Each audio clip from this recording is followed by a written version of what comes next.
La Remansada és una representació d'una guerra que va haver-hi l'any 1485 a la zona del Vallès.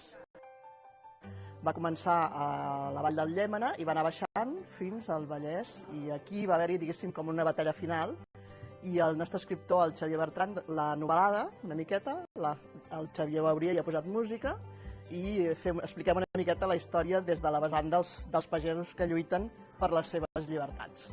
Cada any ens superem una miqueta, intentem que hi hagi alguna novetat per diferenciar-ho de l'any anterior. La història segueix sent la mateixa, però amb algunes aportacions de cada any.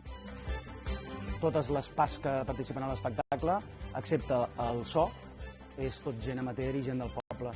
Llavors, és bonic veure la implicació a nivell d'associació, com ha crescut també, en número de socis, en número de possibilitats de fer també altres coses durant l'any, no només la Remansada, sinó també fer molts altres actes.